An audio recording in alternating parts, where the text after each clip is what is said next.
I don't know how to start this. I'm still in shock. Like they say, it's best to start from the beginning. I'm a salesman, I sell fax machines, talk about a dying industry, but it pays surprisingly well. I travel the country with Darren. He's not my boss, but my senior. I do the tech demo, hardly modern technology and not very taxing, and he does the commercials.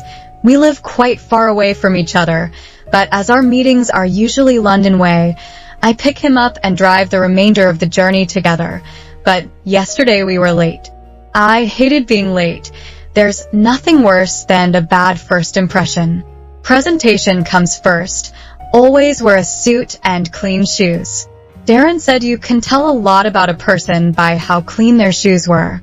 Second is punctuality. I told Darren to phone ahead, tell them we were going to be a little late. He said we'd be fine. He knew the area, and it was only going to be a couple of minutes. We sat in traffic behind a three-way stoplight put there for roadworks. When the cars finally moved, I was initially relieved. Before seeing the road was closed in the opposite direction. I made a mental note to worry about that later. The car park was empty except for a single beat-up lime green Beetle, rust crawling over it as if it were a disease. When we got out of the car, I had to stop myself from swearing. I hadn't put on my tie. I'd usually park up and do that before arriving. Presentation was the key. It's fine, I know the clients, we go way back, Darren said, smiling. I didn't like that, I felt naked. But I could see an older woman staring out of the window of the reception area. It was too late now, I'd been spotted. I opened the boot, slung my laptop over my shoulder, and heaved out the fax machine. I followed Darren in. He held open the door, then signed us in. He'd only recently come back to work from a serious heart attack, and today was the first day he'd not complained and asked to carry. He knew better than that now. She was still staring out of the window, the old woman, wearing a black dress and those glasses on a chain like a librarian would wear. My husband won't be long. Won't you take a seat? She said, before turning and gingerly escaping into the office behind the desk. I put the fax machine on the floor. I never sat when waiting for a meeting. It puts you in an inferior position. You want to meet the client on the level. You okay? I said to Darren, whose hand shook as he put a small plastic cup under the water cooler and poured himself a drink. Fine, he said, downing the glass. New medication. I saw a bead of sweat roll down his forehead and disappear under his collar. His black tie was pulled taut around his neck, making his skin fold over. I wanted to tell him it was probably bad for his circulation, but he never listened to me. Come on in, an old man said as he poked his head around the doorframe. I lugged the fax machine in and placed it next to the chairs on the opposite side of the table. Darren introduced us. Steve here has a great demo lined up for you. Now, not only is the new model quicker than the last, it uses 50% less toner. I don't want to know about that, the old man said. I'm Ted and this is my wife Elsa. We want to know about you. We are thinking about changing suppliers, and the guys we saw yesterday were pretty convincing. Okay, I said, suddenly feeling off balance. I had my routine, my patter. I had it honed. I wasn't used to ad-libbing a sales gig. What do you want to know? I said, leaning back, reaching for my tie and realizing it wasn't there. We don't wear ties here, you're fine, Ted said, smiling at me. How old are you? I'm 32, sir. Been doing this job for 10 years now. Darren and I have been working together for, is it 5 years? Darren nodded, and I noticed his face was no longer sweating. If anything, mine was. Do you like each other? Yeah, he's been a great friend to me. He's going to be my best man in a couple of months. I've told him not to arrange anything strenuous for the stag do. Ted looked over at Darren. I had a heart attack recently. Steve was the one who gave me CPR, saved my life. How wonderful, I mean, it's so nice you can be there for each other. Are you a religious man, Steve? Elsa asked. Well, I don't practice, but I believe there's a God, probably. I mean, yeah, I believe in God. That's good. We are very spiritual here. Elsa grabbed Ted's hand and squeezed. The conversation went on for another 10 minutes, where they continued to ask questions about my past and my family. Then one thing Elsa said took me off guard.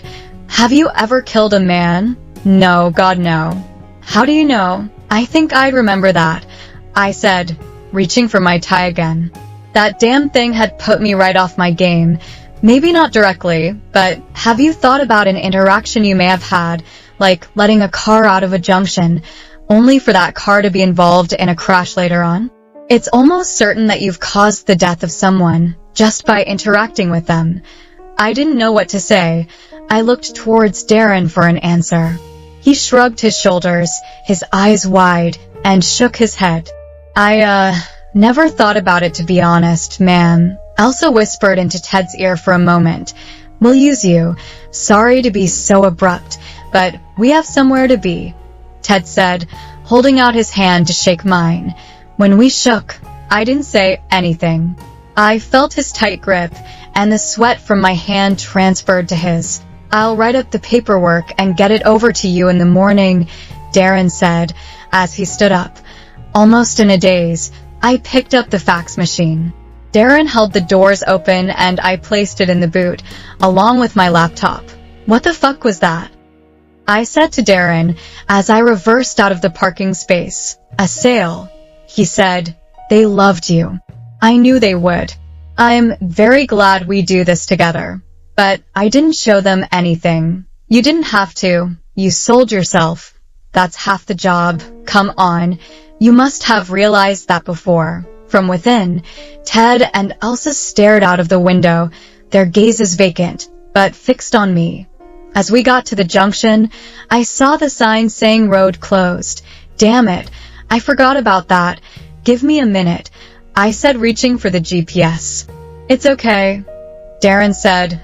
I know a way back. Turn left. Darren's sense of direction was terrible, but I was intrigued. We followed the road, going in the opposite direction to where we came from. Turn here, he said, pointing. That's a graveyard, I said, reading the sign that said cemetery. No through road. It says we can't. Trust me, he said, so I did. I slowed to a crawl, not wanting to disturb the dead that slept under the graves that lined both sides of the road. We were in the old section. All the stones were either broken or leaned heavily, or both. We followed the road as it bore to the right. Every now and then, I saw a fresh bunch of flowers lie silently on the old grave sites.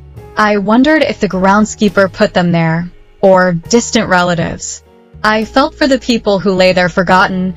Maybe they didn't have family anymore, or maybe they didn't care. It was then I knew I wanted to be cremated. As we drove further into the cemetery, I noticed a road that led out to the far side, though a metal gate stood in the way. How about we open that? I said. No. Carry on, Darren replied, and I watched as the gate disappeared into the distance. Moments later, we stopped. A line of cars in front of us didn't move. I think they have a funeral on. I looked behind and started to reverse. What are you doing? I'm going to go through that gate. I slammed on the brakes as a car came into view behind me. Fucking hell. We're going to have to go forward. It'll be fine, calm down. The cars in front had moved to the side now, parking up on the grass verges. Carefully, I pulled out, making sure not to. Drive on the grass to the right and over countless grave sites. A man in a suit walked in front of us and waved me to park up. Great, I said. He thinks we are here for the funeral. I ignored him and gestured that I needed to pass. Calmly, he walked over to the car and I opened the window. Good morning, sir. Please park up on the space on the left. You're mistaken, we need to. Darren grabbed my arm. Just park up. When they're all gone, we can leave. Don't make a scene. People here will be grieving. I sighed and parked along the verge. What now? I asked. Come on. You're a salesman. You can pretend. You serious? He produced a mischievous grin. Damn serious. We stood next to the car, and I felt out of place. You should put your tie on, Darren suggested. Really? It would look a little disrespectful not to. I shook my head, opened the boot, and pulled out 3 ties. Shall I wear the red one with musical notes, the blue one with the paisley design, or this yellow number? I'd go with the blue one. For the first time ever. Darren, standing there with his black tie, looked like the professional one. Why are you wearing a black tie? I said, as I frantically tried to remember a half-Windsor knot without a mirror. It's neutral.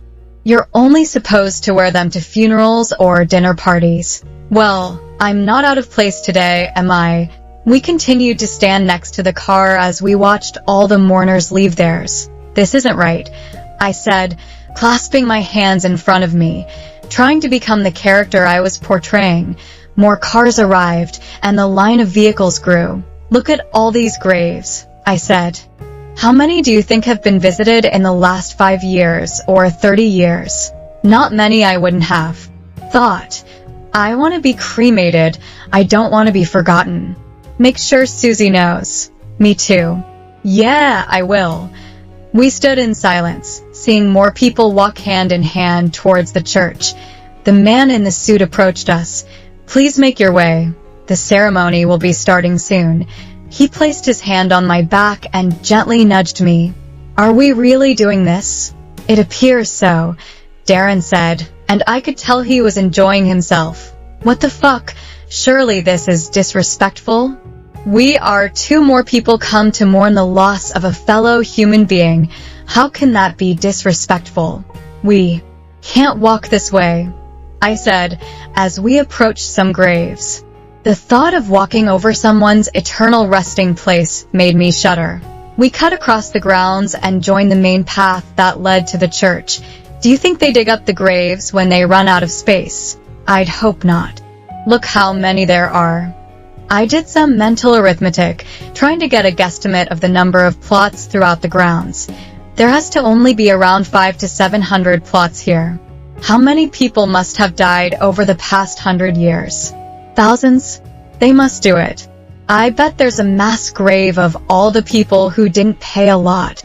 From behind I heard a young woman cry. I turned to see her, a man.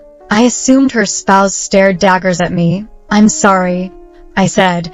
Her demeanor changed as she glanced at Darren. So sorry for your loss, he said to her. Thank you, she said, and the pair moved past us. What was that? I said in a whisper. Salesmanship. They don't know we aren't supposed to be here. We stopped as we reached the entrance to the church. We really doing this? I asked again. No turning back now. You are a really good friend. I laughed, not too loud as to look out of place. Remember to mention this in your best man speech. He smiled and put his hand on my shoulder. Along the main road leading to us we saw the hearse. Here we go, I said. Why did it have to happen now? He's so young, a woman said from behind. I didn't want to be rude, so I didn't turn. When it's your time, a man said. I'm going to miss him so much. Me too. It took an eternity for the hearse to stop in front of us. Another black car behind came to a halt, and out stepped 5 men. Sir, could you help? The suited man said to Darren. Sure. What do you need? We only have 5 pallbearers. Would you be kind enough to help? I'd be honored, Darren replied. Excuse me, his health isn't great. Let me do it. Nonsense, he said to me.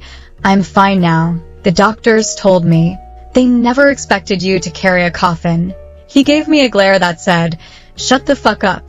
So I did. He never listened to me.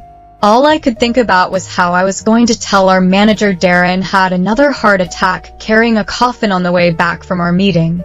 How on earth could I explain that?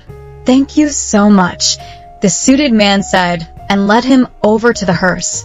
I anxiously shifted from one foot to the other as I watched them in the distance slide the coffin out and haul it over their shoulders. How do you know them? An old woman asked me. I panicked. I work with him. I said. That's nice. He's always said how much he liked his work. I wanted to correct her, to say I was talking about Darren, but I didn't, as then I'd need to explain I wasn't supposed to be here, as if everyone knew what to do. They created 2 lines and allowed the coffin to pass. I felt my heart race for Darren, wanting to take the weight off his shoulders, so he wouldn't have to do what he was doing. Instead, I silently watched them pass. I caught Darren's eye and he winked at me. One by one the fellow mourners filed in behind them. In that moment, standing alone outside, except for the suited man who checked his watch, I thought about casually walking back to the car and waiting there. Then, in the distance, I noticed something. It was hard to miss. A lime green beetle, coming around the bend and passing all the cars that had parked up along the verge. What are the chances? I said to myself. Sir, please make your way inside, the suited man said. Okay, I replied without a second thought. I'd got this far. I wasn't going to leave Darren on his own in there. I pushed open the large oaken doors, seeing all the mourners in place in the pews, their identical black outfits like the crowd at a football match. I watched as the coffin was put in place and searched for a seat. Around halfway up there was a space, enough for Darren and I to sit. I sat and was relieved to see Darren, at the front, wasn't breathing heavily or sweating. He took the place next to me and we waited in silence. Moments later we heard the doors open for a final time. We turned in unison to see Ted and Elsa walk hand in hand up the aisle. I snapped my head back around, not wanting them to notice me. They passed by without incident and took a place in the front row. Jesus, I whispered to Darren. What are they doing here? They know we're not supposed to be here. They will complain. We may lose our jobs. Shoo, just be quiet, it will be fine. But it wasn't fine. I needed this job. I was paying for a wedding. What was I going to say to Susie? I lost my job because I went to a funeral by accident. I felt an anxious sweat begin to grow. Darren, on the other hand, couldn't have looked more calm. I jumped as the doors clicked shut. We are gathered here today to celebrate the life of a man, a son. He wasn't a father, but he loved his nephews and nieces as if they were his own. God isn't vengeful. He tests our faith to prove that we are worthy of his love. The pastor continued for a while and then said, Our first hymn is Ode to Joy. You'll find it on page 7 of your hymn books. We stood and sang. Like I told Ted, I wasn't religious, but as the congregation began to sing, I felt a spirituality I hadn't felt since I was a child. It was as if God himself was here with us, and even though I wasn't meant to be there, I felt as if I was welcome. As the song ended, Ted stood up, and I felt my heart race. I looked down at my feet. It's great to have so many familiar faces here today, some old, like my mother Ruth, and Elsa's father Edward. And it's lovely to see some new faces too. My heart sunk. It felt as if he was talking directly to me. I peered at Darren. His head was held high and proud, as if he belonged there. Our son is a good man, a fair man. I couldn't have asked for a better person to bring up. I remember when he was 5 and he rode his bike for the first time without stabilizers. He rode in circles on the gravel behind the house. His face was so full of energy, and that never stopped. Never. Darren, we're at their son's funeral. Oh my God. He ignored me. My wife doesn't want to speak. She's a little emotional, and who could blame her? He gave out an awkward laugh. But we both love him, and we are thankful so many of his family and friends could be here to see him off. If there's anyone else who'd like to say some words, please do. I heard Ted's shoes echo around the cavernous hall. How about you?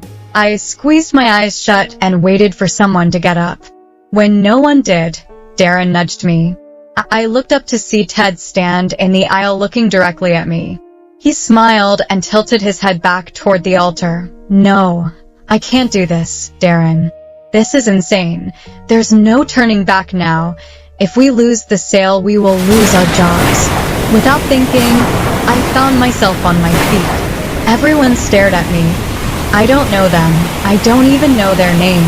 Pretend it's me, Darren said, grinning. He was enjoying this way too much. I wondered if it was my panic that tickled him, or whether it was the insanity of the situation. I had no idea what I was going to say. I had nothing prepared, but my legs put one foot in front of the other and I approached the lectern. Ted put his hand on my shoulder. "You didn't need to wear a tie," he said. "We don't wear ties around here." I absently touched my blue paisley tie and felt even more out of place. "I'm so sorry," I said to him. "You'll do fine." Standing in front of the lectern, looking at all the mourners, I felt my heart thump so hard I was worried they'd hear it. I glanced at Darren and he winked back at me. "Hello, everyone," I started. "I'm in shock, as I think you can all imagine." Throughout the congregation, people nodded in agreement. I met him 5 years ago at work. He thought I was an intern, and he took me to one side and said, "If you want to be a good salesman, you need 3 ties." He then took me shopping. I stopped and realized everyone was following my every word. "This one here," I said, tugging on my tie. He picked this out. He said it showed I was playful but meant business. A few chuckles murmured around. He then looked at my shoes and said, "You cannot take someone seriously who has bad shoes." He made me take them off, and he showed them to me. Showed me how scuffed they were and how they didn't shine. He bought me some new ones and some polish. When I say he bought them, he took me to the shop and then pushed me to the cashier. 150 pounds. My suit didn't cost that much. This time laughter rang out and I smiled. I was killing it. So he dressed me better than my father ever did and we started going out on sales trips. It wasn't until 4 years later, a year ago, when I asked him to be my best man that I told him I'd been a salesman for 10 years. There were smiles all around. I felt good, felt like I had helped ease their pain a little. Ted nodded and clapped, and then, one by one, others joined in. I waited for the sound to die down before I said my final words. "So yeah, he's a good guy, and I love him." I felt a grin grow from ear to ear. Darren was watching me intently, and I returned to my seat. "Great job," Darren said to me quietly. I meant every word. I replied and felt tears begin to well up. The pastor had returned to the lectern. "If we don't get this sale now, I'll be pissed," I said to Darren, but his mind was elsewhere. It comes the time when we have to send our friend to the flames so that he may pass over to the afterlife. I felt the adrenaline still surging through my system.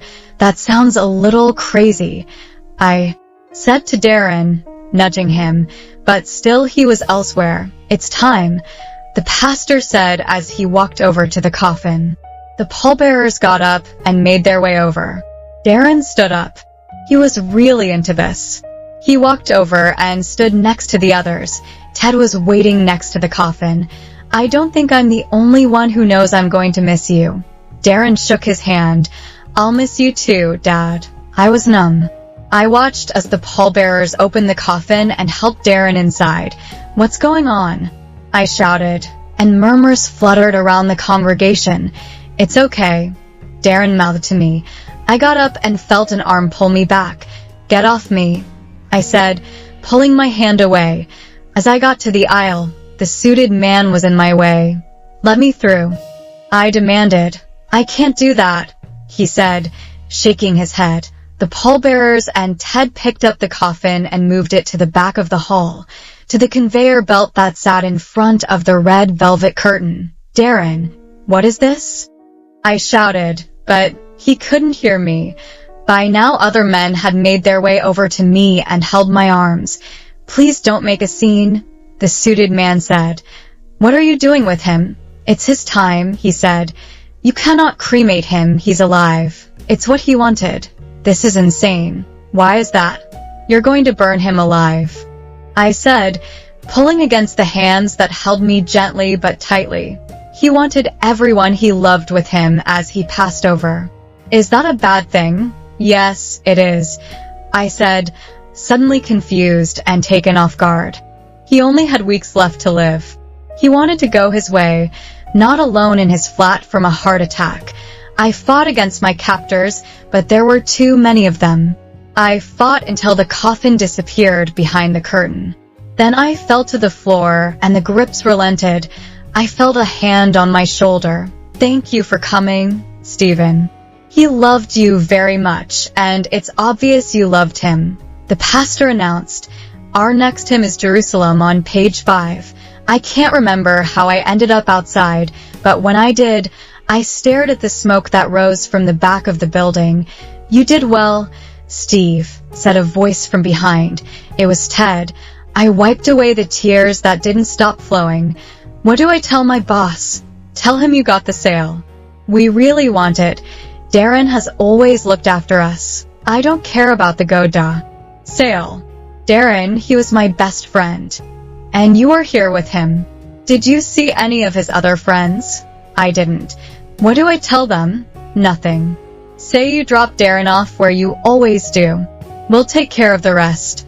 I drove straight home. As if it were fortuitous, there was no traffic. Susie knew something was wrong, but I said I was tired from the day. It took it out of me. My boss phoned me today, saying he had bad news. What happened? I said, already knowing the response. I don't know how to tell you this. Darren's dead.